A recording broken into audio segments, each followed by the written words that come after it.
Lorsqu'on est arrivé, il y avait un feu à la machine. Le bord a perdu son autonomie en eau et en électricité. On va faire l'investigation jusqu'au niveau de la machine. À partir de là, on va peut-être pouvoir attaquer le sinistre.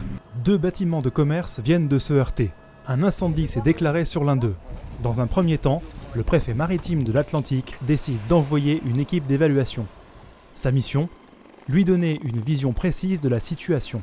Le but, c'est d'aller voir ce qui se passe à bord, quel est l'état du navire. Où en est la propulsion du navire, la source de production électrique. Soit il reste au mouillage, soit, normalement dans l'exercice c'est prévu ainsi, on le rentre dans le port. Aujourd'hui, ce n'est qu'un exercice. Mais dans la réalité, le dispositif serait identique. Gascogne 2016 se déroule en 2 phases. La première, l'assistance à un navire en difficulté, en aide, où après l'envoi d'une équipe d'évaluation, sont élitreillés des marins-pompiers de Brest. Un peu plus tard, des membres du bataillon des marins-pompiers de Marseille les rejoindront dans le cadre de la création d'une capacité d'intervention nationale sur les navires, Capinave. La deuxième phase, la lutte contre une pollution maritime par hydrocarbures, Polmar. Polmar, c'est une course contre la montre.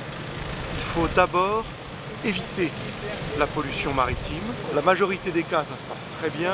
On arrive à ce qu'il n'y ait pas de déversement d'hydrocarbures à la mer.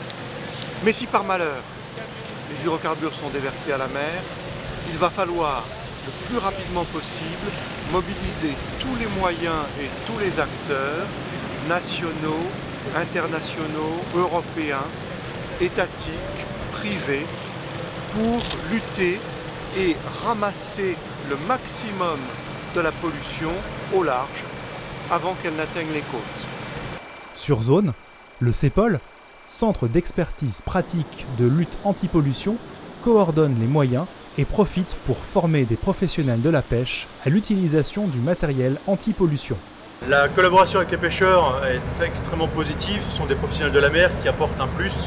On leur fournit effectivement des chaluts anti-pollution et ils peuvent travailler pour nous en second rideau, c'est-à-dire au plus près de la côte, de façon à pouvoir collationner et collecter le polluant le plus solide dans des zones où les navires de plus fort tirant d'eau ne pourraient pas accéder.